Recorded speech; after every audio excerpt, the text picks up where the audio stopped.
Shalom, saudara sekalian. Selamat jumpa kembali dalam program Resapi, Renungan Singkat Pemelihara Iman GKI Klasis Bojonegoro. Tema yang saya bawakan adalah tunduk untuk dibentuk. Saya bacakan bagi kita sekalian, Yeremia pasal 27 ayat 12 dan ayatnya yang ke-14. Kepada Zedekia, Raja Yehuda, aku telah berbicara dengan cara yang sama. Kataku, taruhlah tengkukmu ke bawah kuk Raja negeri Babel, takluklah kepadanya dan kepada rakyatnya, maka kamu akan hidup.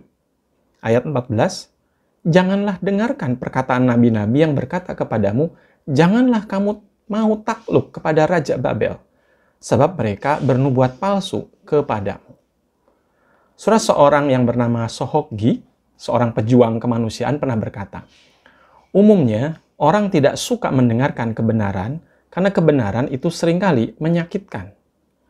Ada satu kisah sufi yang menggambarkan hal ini. Waktu itu seorang raja mengunjungi seorang sufi di pondoknya di tengah hutan. Kata sang raja kepadanya, "Guru, katakan kepadaku satu kebenaran. Mampukah telingamu mendengar kebenaran? Suara kebenaran itu melebihi suara petir di siang hari. Telingamu tidak akan kuat mendengarnya." Begitu jawab sang sufi. Apa gunanya sepasang telinga kalau tidak mampu mendengar kebenaran? Biarlah selaput telingaku pecah, aku tetap ingin mendengar suara kebenaran. Jawab sang raja dengan gagah. Baiklah, satu hari nanti aku akan datang ke istanamu untuk menyampaikan kebenaran. Beberapa waktu kemudian datanglah sang guru ke istana raja. Di gerbang istana bersama sang putra mahkota, raja menjemput sang guru. Mereka menyalami sang sufi. Selamat datang, silahkan masuk guru. Lalu sang guru menjawab, tunggu dulu, biarkan aku memberkati putramu ini. Lalu ia menepuk-nepuk kepala putra mahkota sambil berkata, kamu akan mati. Raja seperti disambar petir, ia tidak mempercayai telinganya sendiri. Apa yang kau katakan, guru? Untuk inikah engkau datang ke sini? Untuk mengutuk anakku? Untuk menyumpahinya? Sang raja begitu murka. Apa yang kau katakan, raja? Jawab sang sufi. Engkau keliru memahami kata-kataku. Untuk apa aku harus mengutuk anakmu? Untuk apa aku harus menyumpahinya? Aku hanya memberi sebuah pernyataan. Engkau akan mati. Pernyataanku ini berlaku bagi semua manusia, semua makhluk hidup. Yang lahir pasti mati. Aku hanya menyampaikan kebenaran. Bukankah engkau pernah memintanya? Dan kini aku datang untuk menyampaikannya. Raja, rupanya engkau belum bisa mendengar kebenaran. Saudara, menerima sebuah kebenaran memang tidaklah mudah. Apalagi jika kebenaran itu tidak sesuai keinginan kita, hasrat, dan kecenderungan kita. Perintah Tuhan kepada Zedekia dan negara-negara tetangganya untuk tunduk menyerah pada Babel merupakan perintah Tuhan yang tentunya mengecewakan mereka karena tidak sesuai dengan harapan dan keinginan mereka. Mengapa harus berdiam diri ketika bangsa asing menajiskan bait Allah, merampok perabotnya? Bukankah bait Allah adalah simbol identitas yang harus dijaga, dibela sebagai umat pilihan Allah? Karena itulah bersama raja di sekitar Yehuda, Zedekia bersekongkol melawan Babel. Betapa ironisnya, umat Tuhan sama sekali tidak peka pada perkara rohani. Dibandingkan bangsa-bangsa di sekitarnya, mereka sama saja. Mereka diombang-ambingkan antara kebenaran dan kepalsuan, antara Nabi Yeremia dan nabi-nabi palsu. Mereka gagal paham. Mereka meyakini apa yang seharusnya mereka ragukan dan meragukan apa yang seharusnya mereka yakini. Lebih celaka lagi, para imam, bahkan seluruh rakyat Yehuda terbuai janji-janji palsu.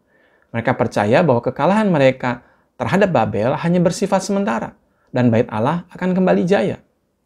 Sesungguhnya Yeremia tidak mengucapkan firman Allah dalam ruang hampa, karena selalu ada saja suara-suara palsu yang datang dan merusak. Tetapi kalau kita renungkan dengan tenang dan sungguh-sungguh, perintah untuk tunduk itu merupakan perwujudan dari kasih setia Allah untuk membentuk umatnya. Jika mereka tidak takluk kepada Babel, mereka justru akan mengalami kehancuran oleh pedang, kelaparan, dan penyakit sampar. Allah telah membangkitkan dan menunjuk Nebukadnezar sebagai alatnya untuk menghukum bangsa-bangsa lain, khususnya Yehuda yang sudah memberontak dan tidak setia kepada Allah. Maka kebangkitan Nebukadnezar tidak mungkin dibendung oleh siapapun. Membendungnya berarti menghadang Allah. Mereka seharusnya tunduk untuk siap dibentuk sesuai janji Tuhan di dalam Yeremia 22 pasal yang ke-27. Yeremia 27 ayat 22. Semuanya akan diangkut ke Babel dan akan tinggal di sana sampai kepada hari aku memperhatikannya lagi. Demikian firman Tuhan. Lalu membawanya kembali ke tempat ini. Karena itu perintah Allah melalui Yeremia ini merupakan jalan terbaik dalam situasi terburuk agar mereka tidak hancur. Perintah Allah ini merupakan bukti bahwa pemeliharaan Allah tetap dapat menghasilkan yang terbaik dari keadaan yang tidak berpengharapan.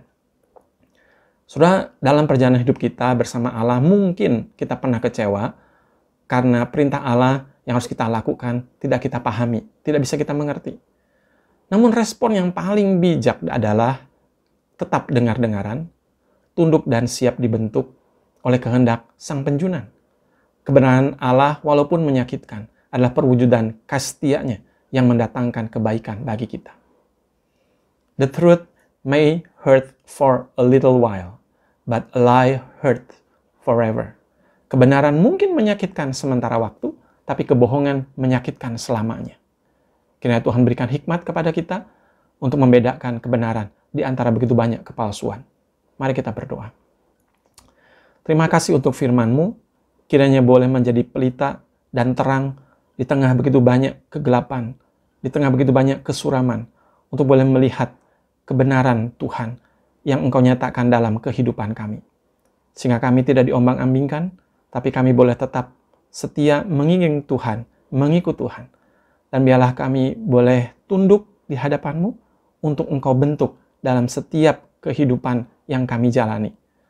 Hingga hidup kami hari-demi hari semakin memuliakan Tuhan dan berkat-Mu atas kami, melalui kami untuk kehidupan.